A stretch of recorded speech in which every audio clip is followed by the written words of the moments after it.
Hello, good evening. I think we're ready to get started. Welcome to this evening's SouthTalk lecture. My name is Katie McKee, and I'm the director of the Center for the Study of Southern Culture. As always at these events, our gratitude goes out to the SouthTalks organizer, Afton Thomas, to her team of graduate assistants, Janine Talbot and Brittany Brown, and to our communications specialist, Rebecca Cleary, who told you when and where this talk would happen. It looks like she did a really good job. We are especially grateful to the Jewish Federation of Oxford for this partnership. I personally, because it has brought my friend Stuart Rockoff to town. This is the second of two collaboratively sponsored events this semester, both conceived at different moments than the one in which we find ourselves now. Only arguably were they less chaotic moments, but they certainly were moments characterized by less open warfare. In this ecumenical, non-denominational chapel, erected on our campus to offer space for reflection and as a sign that forces larger than ourselves move through this world, I hope that you find peace and that someday soon we all might. For a proper introduction of tonight's speaker, I now turn things over to Andrea Lee. Thank you all for being here. We are so pleased to have Stuart Rockoff present Shalom, Y'all, the history of Jews in Mississippi. Stuart received his doctorate in U.S. history from the University of Texas at Austin, with a special emphasis on race, immigration, and American Jewish history. He has taught courses at several schools, and for 11 years he served as the historian at the Institute for Southern Jewish Life, which is an organization near and dear to my heart. I'm on the board of that. In November 2013, he became the executive director of the Mississippi Humanities Council, and that is one of the 56 state and territorial affiliates of the National Endowment for the Humanities. The Jewish Federation is so excited to partner with the Center for Study of Jewish Southern Culture SouthTalks series here at Ole Miss. Please join me in welcoming Stuart.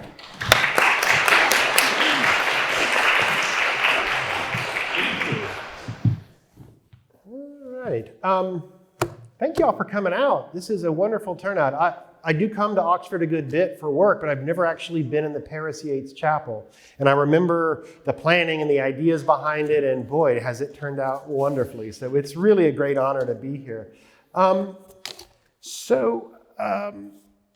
going to give kind of a general overview of Jewish history in Mississippi. I promised Afton I'm not going to run long, so I'm going to keep track of my time. And I want to leave lots of time for questions because there are lots of themes that I'm going to touch on briefly that I would love to expand on if you would like me to. So to begin, I want to quote an old Jewish comedian named Lenny Bruce, who used to make a joke that everybody in New York is Jewish, right? Even if you were a Christian, if you lived in New York, you were Jewish. What he meant was that the culture of the city, of New York City, was profoundly shaped by its Jewish population, who in 1950 made up almost 30% of its residents. One could feel Jewish in New York just by living there and walking its streets, right? By the same logic, no one is Jewish in Mississippi, even those who worship in synagogues every week. Indeed, in many ways, Mississippi Jews are an anomaly. In a state that has long been rural and agricultural, Jews have congregated in Mississippi's towns and cities, owning stores instead of farms. Living in the heart of the Christian Bible Belt, they have worked to maintain and adjust, as we'll see, their own unique religious traditions. Living among people who were rooted to the land, Mississippi Jews have moved around, often going from town to town, state to state, in search of greater economic and cultural opportunities. Despite these differences, Jews have made a comfortable home for themselves in Mississippi. All right, now let me just say, I'm kicking off with Mississippi State University Bulldog announcer Jack Crystal. So that's an expression of confidence on my behalf. One could even call it chutzpah. So, bear with me. He's a good opener, trust me. On the surface, the lives of Mississippi Jews seem little different from other Mississippians, from the way they talk, from the way they eat. In the fall, they follow the football season of the Southeastern Conference. They hope that key games don't fall on the Jewish high holidays of Rosh Hashanah and Yom Kippur. For 58 years, we have listened to the voice of Jack Crystal, Mississippi State University's broadcaster for football and basketball. From 1953 to 2010, Jack Crystal was the voice of Mississippi State University sports. On many Friday nights, Crystal spoke to a much smaller audience when he led services at Tupelo's Temple B'nai Israel. Mississippi Jews closely identify with their home state. So, for example, the writer David L. Cohn, who's perhaps best known, best remembered for coining the famous description of the Mississippi Delta as beginning in the lobby of the Peabody Hotel in Memphis and ending on Catfish Row in Vicksburg. He spent most of his life in Greenville, Mississippi. This son of Polish immigrants often wrote about his home state for such northern magazines as The Atlantic. And so being Jewish did not prevent Cohn from becoming a widely read interpreter of Southern life and culture. And so although Jews have always been a tiny minority of the population in Mississippi, they have become an integral part of the state's economic, religious, and cultural life. So going back, when did Jews first arrive? Well, the first Jews to arrive in Mississippi, to settle in Mississippi, arrived in late 18th century Natchez. Though Jewish religious or communal life did not develop until the early 19th century, when growing numbers of immigrants from the Alsace and from the German states began to settle in towns along the Mississippi River. Many came up from New Orleans, starting out as peddlers, carrying merchandise in packs or in wagons, going from farm to farm, selling their wares. The first communities that had Jewish settlement in them in Mississippi were in Natchez and Vicksburg. Yet these nascent Jewish communities often took several decades to blossom due to, frankly, a lot of population turnover. Most of these Jewish peddlers and merchants did not stay in one place for very long. Peddlers, obviously, but also merchants. They would move from town to town in Mississippi and beyond in search of greater opportunity. One example was a man named Henry Cecil, who came from Bavaria. He first settled in Natchez in 1843. He later moved to Ohio, then Kentucky, then Louisiana, served in the U.S. Army during the Mexican-American War, and then he finally settled in Memphis, where he lived on the eve of the Civil War. So that was not that unusual. In Natchez, of the 49 Jewish household heads that lived in the city in 1870, so in 1870, there were 49 Jewish families, if you will, in Natchez. 10 years later, only 22 of those 49 were still there. So more than half had moved away during the 1870s. So if you're thinking about how does a Jewish community raise money, build a synagogue, get established, you can see how that would be a challenge when people were moving so much.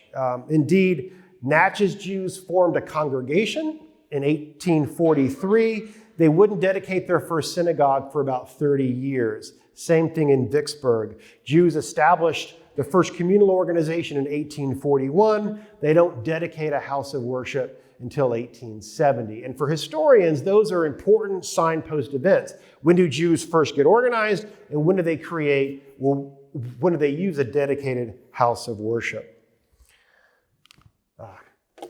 The 19th and early 20th century Jewish communities in Mississippi were dominated by merchants who sold what was called dry goods. That's a general term that refers to non-perishable textile-based products, clothing, fabric, and this is a wonderful image of the inside of a Jewish dry goods store in Winona, Mississippi.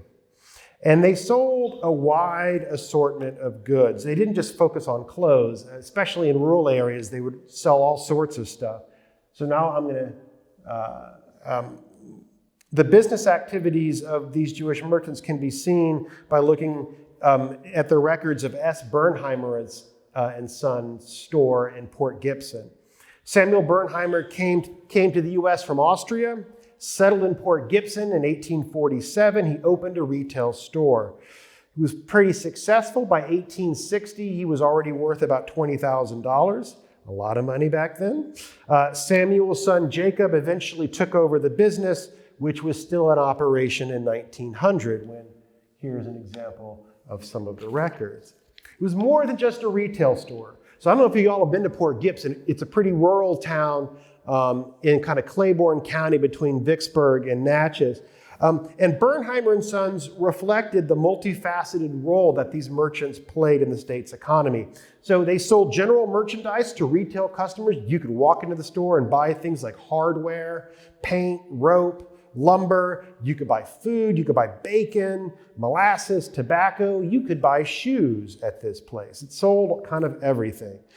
But in addition to its retail business, it also sold wholesale merchandise to stores in smaller towns in rural areas of southwest Mississippi. Bernheim was both a retail operation and a wholesale operation. He also was a cotton factor. That means he bought cotton from the farms in the area and would indeed accept cotton as payment for goods. One of his sources of cotton was another Jewish merchant, Morris Gilston, who owned a store in nearby Martin, Mississippi, a tiny, tiny town. Bernheim would then sell that cotton to cotton merchants in New Orleans. And so you could see he was part of kind of this really national network of trade. He bought his merchandise from a wide array of suppliers around the country. He bought paint from New York City, shoes from Brockton, Massachusetts, and he bought cheese from Sheboygan, Wisconsin. It was fun to go through all the receipts and see where he was getting all of his stuff. So with access to East Coast markets and fashions, these Jewish merchants were often agents of modernity, selling merchandise that may not otherwise be available in Mississippi. And in the years after the Civil War, Mississippi and the rest of the South are undergoing tremendous economic change. And so we can think about these Jewish merchants as playing a key role in linking Southern farmers to this increasing connected national market. And what you have to understand is that the number of Jews was minuscule. About 3,000 Jews maybe at the turn of the 20th century, or about 0.2% of the state's population. But they were visible, right? Their presence was as visible as the signs outside their stores, like the Cohen Brothers store in Lorman, or in their ads in the local newspapers. So when you think about the economic role of Jews, it could cut both ways. It certainly could open them up to anti-Semitism. Sometimes opposition to the changes brought on by the market economy could take on an anti-Jewish tone. But it also gave them entree to the civic leadership of many Mississippi towns. And my favorite example of that is Meridian, where just a kind of a handful of German Jews lived by 1869. And in the 1870s, as Meridian flourished with the construction of the railroad, it became a regional center of trade and industry, and the Jewish immigrants were there and really helped to build it along with other business leaders. And they really got involved in civic leadership in Meridian. By the 1880s, Jewish merchants had established themselves in town with many successful stores along Front Street. Israel Marx began a company with his three half-brothers, Sam, Levi, and Marx Rothenberg. Their operation, Marx Rothenberg and Company, became one of the largest wholesale grocery and dry goods businesses in the South. And in 1899, they built this mammoth 5-story location, which still stands in Meridian as the Riley Center, if ever you go to Meridian. All 4 partners in the company became leading citizens of Meridian. Israel Marx helped to establish Highland Park, donating much of the land for it. And though they were remembered for many other civic contributions, perhaps the most lasting contribution to the cultural life of the city was the Grand Opera House. If you've ever been to Meridian, they have restored the beautiful opera house inside of the Marx Rothenberg building, and they have pretty good concerts there, so check it out. It's quite extraordinary. But much of Meridian's downtown testified to the prominence of the city's Jewish community, including the Marx Rothenberg building. Across the street is the Rosenbaum building. Just catty corner is the 3-Foot building. Now, 3-Foot may not strike you as an obviously Jewish name. Anybody speak German in here? I won't tell Shad White. He didn't like German studies major, sorry. Dreyfus, 3-Foot. And so the family was named Dreyfus. They translated their name into English and became the 3-Foot family. And so the 3-Foot building was built. And that's also been recently reopened as a hotel, I think. So again, even though the Meridian Jewish community has shrunk, its legacy can be seen in the built environment of the town. Since Jews took on these roles of civic leadership, it's perhaps then not surprising that so many were elected to office. And I used to keep track of this. It may be a little bit higher, but by my count, at least 23 Jews have served as mayors of 18 different towns in Mississippi. The one I want to tell you about is Sam Rosenthal. As you can see, he was the mayor of Rolling Fork for 45 years. Sam Rosenthal was born in Brooklyn. His parents were Russian Jewish immigrants. He moved to Natchez with his family when he was a small boy. When he was a young adult, he moved to Rolling Fork to work in his brother's clothing store. By 1924, he had been elected alderman. And when the mayor resigned in Rolling Fork, his friend, Fielding Wright, who was a local attorney who would later become governor of Mississippi, convinced Rosenthal to take over the office. Mr. Sam, as he was called, was soon elected to his own term and was reelected for the next 4 decades. And under his leadership, and think about how much change takes place in Mississippi between 1924 to 1969, economically, socially, racially. You can imagine what Rosenthal did and how he led the town. Now, the acceptance that Rosenthal enjoyed was not accidental. Let's just be frank. He could not have served as mayor of Rolling Fork during the Jim Crow era if he were not considered white. And indeed, I think you have to, that sort of racial lens is also an important way to understand this. In Mississippi, soon after Jews arrived, they worked to fit themselves into the local economy and society. One of the first lessons they had to learn was that of race. And if you think about it, Jews in Europe, and actually much of Europe, they were often seen as inferior. They were the sort of hated minority. And then they arrived in a country and in a region, the South, that was obsessed with the color line. And so from their beginning in Mississippi, for the most part, Jews were treated as white, certainly legally. And they claimed the social, political, and economic benefits of that whiteness.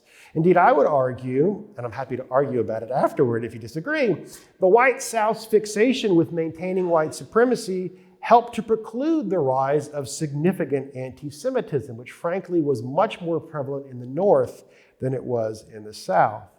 Edward Cohen, in his memoir, The Peddler's Grandson, in which he talks about growing up in Jackson during the era of mid-20th century and during the civil rights, he writes, "I was grateful that we Jews were judged to be white. We weren't Christian, but that wasn't determinative. All that mattered was that we weren't perceived as black."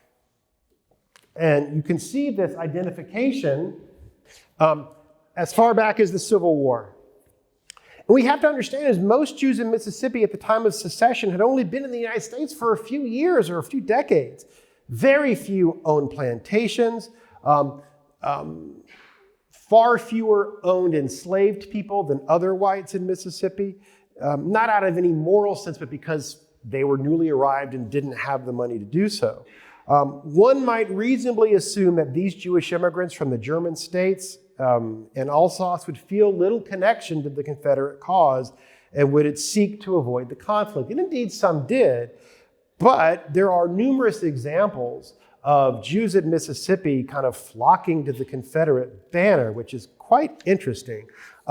These included Isaac Shirk, who was born in Prussia and was living in Summit, Mississippi when he enlisted in the 3rd Mississippi Battalion.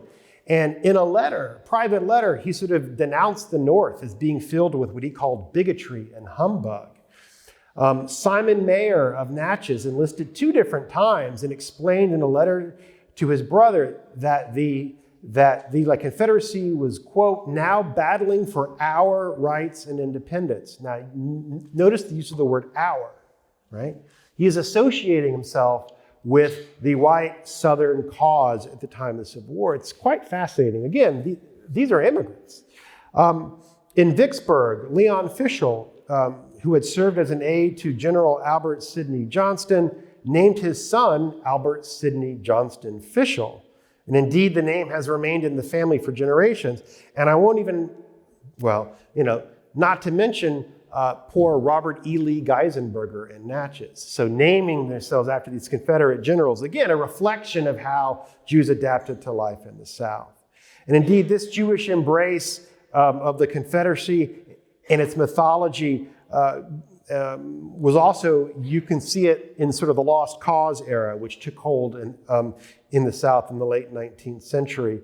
In Natchez, Jews, until pretty recently, would point with sorrowful pride at Rosalie Beekman, the 7-year-old Jewish girl who was the city's only casualty during the war, killed during a Union gunship's brief bombardment of the city. Natchez surrendered quickly. Mississippi Jews also took part in memorializing those who died fighting for the Confederacy. Though he was not even in the country at the time of the Civil War, Polish Jewish-born George Bowski donated a large granite monument to honor the dead Confederate soldiers buried in Brookhaven's Rose Hill Cemetery in 1924. It was rededicated in 2007. That's where that photo comes from. So this question of the racial position of Jews in the South is an interesting one. And certainly, their whiteness was at times contested.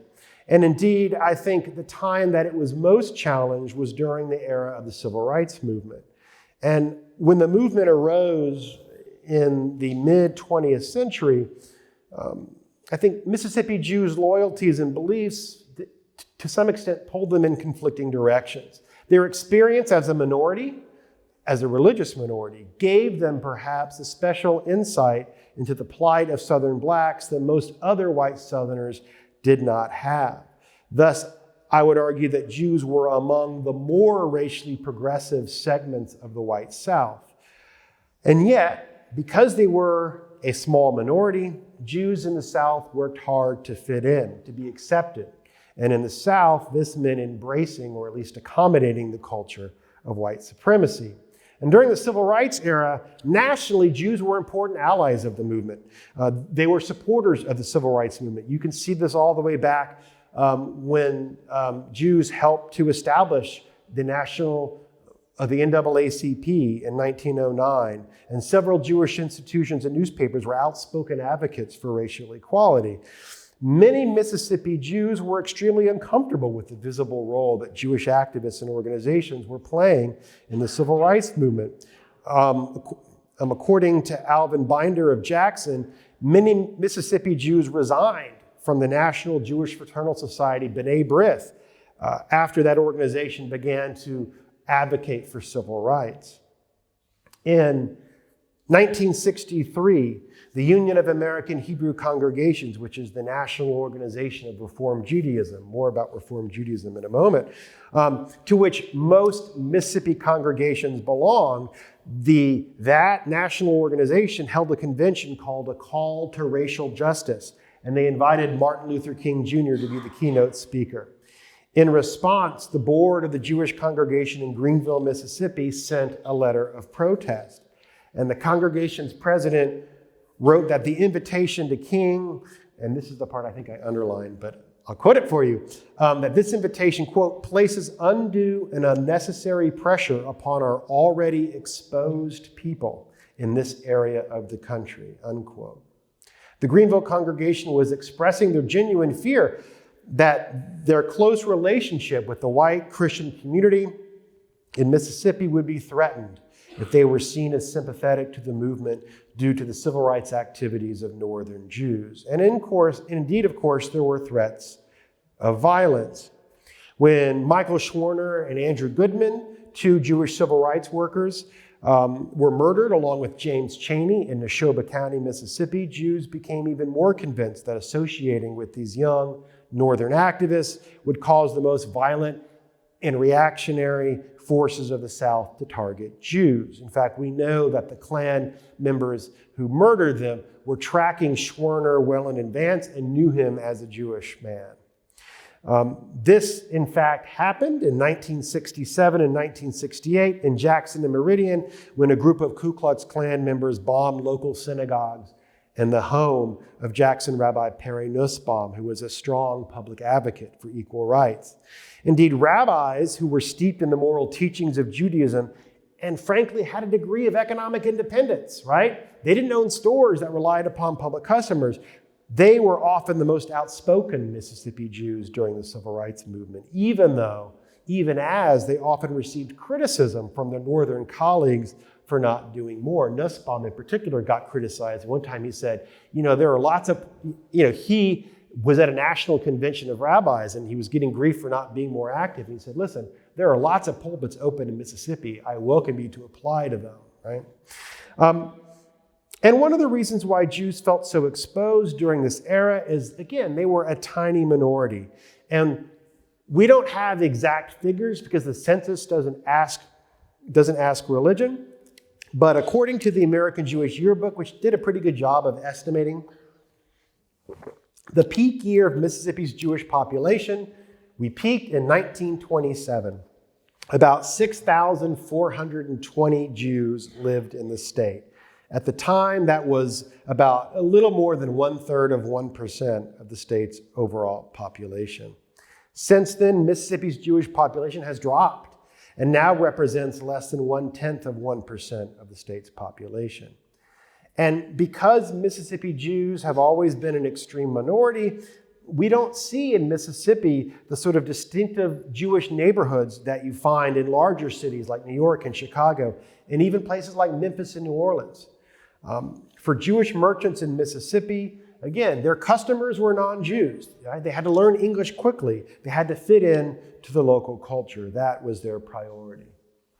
In assimilating a Southern culture, Mississippi Jews sought to diminish the differences between themselves and their neighbors without abandoning their religion. And so how Jews worship their religion is interesting, and it changes over time in Mississippi. Jewish immigrants coming to the United States in the mid-19th century to early 20th century brought with them what's called an Orthodox observance of Judaism, which could be very hard to maintain in the Deep South. For example, according to Orthodox Judaism, you're not supposed to work on the Sabbath. The Jewish Sabbath is Saturday. If you own a store in a small town, the biggest day for business is Saturday. You could not stay in business and still be open and close your store on Saturday. So you had to make accommodations. In Meridian, there was a small Orthodox congregation that was founded in 1895. They held its Sabbath services at 6 a.m. on Saturday. So you could worship, on the Sabbath and then be able to open your store for business. So again, that kind of accommodation. And the worship service changed as well. In traditional Orthodox Judaism, worshipers sit in gender-segregated sections, men down front, women either in the back or up top, and people pray aloud in kind of a cacophony of Hebrew. Jews across America, but especially in the South, sought to refine the service, adopting elements of Christian worship, mixed gender seating, or what is called family pews, so that men and women could sit together, organs, choirs, sermons, and prayers and more prayers in English. These changes became known as Reform Judaism. And while Reform was a national movement, in fact, it was kind of based in Cincinnati, Ohio, it found especially fertile soil in the South and in Mississippi. In 1907, there were 19 Jewish congregations throughout the state of Mississippi, 19. 15 of those were Reform in 1907. As a way of comparison, nationally, that figure was 24%. So a congregation in Mississippi was 3 times as likely to be Reformed as a congregation in another part of the country. This was not an accident. What's interesting is most of the congregations were not founded as Reform, but they gradually adopted that philosophy. Here in Natchez, with this photo, the Jewish congregation grew out of an Orthodox burial society that had been founded in the early 1840s. As late as the 1860s, they still employed what was called as a shochet, a kosher butcher. So for Jews to eat meat, or Orthodox Jews to eat meat, it has to be slaughtered in a particular way. It's called kosher meat. And so they still had a kosher butcher employed. So that shows that the members of that congregation were still maintaining those Orthodox dietary laws. But over time, a growing number of Jews in Natchez began to push for a more Reform style of worship. And this debate came to a head in 1870 when the congregation was in the midst of building its first house of worship, its first synagogue. One faction wanted the sanctuary to be situated in the Orthodox manner, where the rabbi stands in the middle of the hallway and faces the aisle, not the hallway, faces the pulpit, and leads services from there. Another group preferred the Reform style of having the rabbi on the pulpit facing the congregation like I am right now. That is more of the Christian style. And the Reformers went out. And so when the temple was dedicated in 1872, Congregation B'nai Israel had officially adopted Reform Judaism. You can see a similar transformation in Clarksdale, which was established a bit later. It was founded in 1896, the congregation Beth Israel. It was Orthodox in its first few decades. You can see this picture from then. What are the elements of Orthodoxy? It's all men. Every man is wearing a head covering. Now, one is a straw hat, but it's still a head covering. That is a more traditional manner. And the man there with the beard, with the book, that is the rabbi, and he looks kind of like a rabbi, right? He's got the beard, all that. So this was Orthodox congregation Beth Israel. But they too, in that, in that community, there were tensions and there were factions over those who wanted to maintain this kind of traditional Orthodox practice and those who wanted to have more English and a more American style of worship. And when they built the new synagogue, they actually built it with two different spaces so that the Orthodox group could still continue to worship in their manner, in a different room. But this is that same congregation about 20 years later. You see men and women, right? This is actually a confirmation ceremony, which was borrowed from Christianity. You can see no one has their head covered, and the clean-shaven man with the glasses, that's the rabbi, right? He was a Reform rabbi. So you can see the transformation within the congregation in Clarksdale, even though the Orthodox members continued to meet in a smaller room in the synagogue for the next several decades.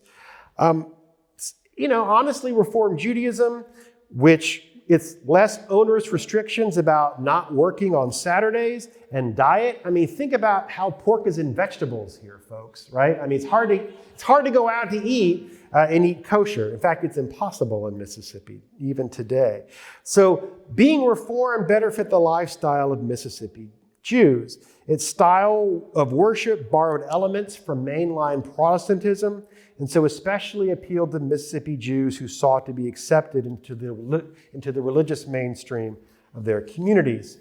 And yet, what's interesting is how these Jewish communities maintain true to Judaism. They maintain practices. And so one of the tricks I used to use when I worked at the Institute is I would look in the newspapers around the time of the high holidays, because you'd always find these. These are advertisements in which they would say, we're going to be closed, the undersigned businesses, on Saturday, September 12th. Of course, it varies from year to year because this is Rosh Hashanah, which is the Jewish New Year, and that is a day in which they would indeed close their stores. What's interesting is, normally they'd be open on Saturday, right? Otherwise, why put the ad? This is not a weekly ad.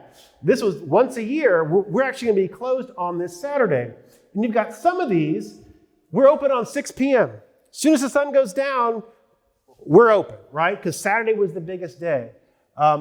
So what I loved about this is, again, it shows the accommodation that Jews in the South had to make to own their stores and function in society, but still maintaining their Jewish practice, although a bit adapted. And also, look how many stores there are. This is just in Meridian. I think this is probably from the 1930s, maybe the early 1940s. But yeah, I do love that. Open 6 p.m., open 6 p.m. By the late... And the other interesting thing is that when you look at the dedication of synagogues, so when they dedicate a synagogue, it usually was a big ceremony. You would have Christian ministers, elected officials regularly took part in these. When Vicksburg's congregation Anshe Chesed dedicated its first temple in 1870, there was a procession with Christian ministers, Governor James Alcorn, and several local officials. This sort of interfaith spirit was not uncommon. In Natchez, when B'nai Israel's new temple was being built in 1903, the congregation met at the Methodist church across the street. In one of my favorite examples, in 1957, 57's kind of late, when Tupelo Jews were raising money to build that city's first ever synagogue, over 40% of the donors were non-Jews in that community. After Hurricane Katrina, which destroyed the only synagogue on the coast, the Beauvoir United Methodist Church invited Biloxi's Beth Israel congregation to use their building until they rebuilt. By and large, Mississippi Jews have made a comfortable place for themselves as white Southerners, enjoying economic success and social acceptance. Another great example in Natchez was Jane Wexler, who sort of became the second pilgrimage queen in 1932. In fact, her mom had been one of the founders of the pilgrimage organization. So when I mentioned earlier about Jewish, how Jews sort of partook of the lost cause mythology, you could see that as well in Natchez with the sort of glamour with the mythology of the Old South. Indeed, I would argue that acceptance proved to be more of a challenge for Mississippi Jews than anti-Semitism. And many rabbis worried about the growing number of Jews marrying outside the faith and the seeming indifference of their parents. And so intermarriage, which was long a taboo in American Jewish culture, had become a fact of life for Mississippi Jews long before it's become more normal today, or more common. And that's because of the relative scarcity of Jews in the state. It can be hard to find a Jewish spouse. And frankly, I think it reflects the sort of degree of social acceptance that Jews enjoy, right? Who do you marry? You marry folks within your social group. These trends continued as the Jewish population of Mississippi has declined over the last several decades. No longer merchants scattered throughout the state, Mississippi Jews have entered the ranks of the professions and are now concentrated in just a few communities. The majority of Mississippi's 11 congregations are struggling to survive, frankly, as most Jewish children raised in the state leave in search of greater economic and social opportunities. So, these are places in Mississippi that have had an official congregation. Now, Oxford's not on the list, and I'd love to talk about it. Maybe they should be, or maybe in the future. But these are the places in Mississippi that once had a Jewish congregation at some point. Both Meridian and Greenwood had two congregations, an Orthodox and a Reform, for a short time. This is where congregations still exist. And in many cases, they are very, very small. They meet infrequently. And in some cases, they're beginning to think about the end and what happens after that. The one exception is Jackson. Jackson had been one of the smaller Jewish congregations in the state until World War II. And now it is by far the largest Jewish community in Mississippi. And that is instructive, right? And so think about those like Jewish merchants scattered across the state in places like Natchez, Vicksburg, Winona, Brookhaven. As those communities have declined, Jewish life has remained strong in the state's capital. And this shift reflects the changing demographics of Southern Jews, who are now far more likely to be professionals or corporate executives or college professors than, say, retail business owners. Jackson is the medical and legal center of the state. It's not surprising that Jackson's lone Jewish congregation is now the largest congregation in the state. And so while historians are always better at predicting the past than the future, These demographic trends will likely continue for the foreseeable future. If Jewish life in Mississippi ever experiences a resurgence, it will be tied to the overall growth and prosperity of the state. Because however out of place Jews might appear to be in a place like Mississippi, the essential truth is that their experience has always been inextricably tied to the history of the state itself. Thank you.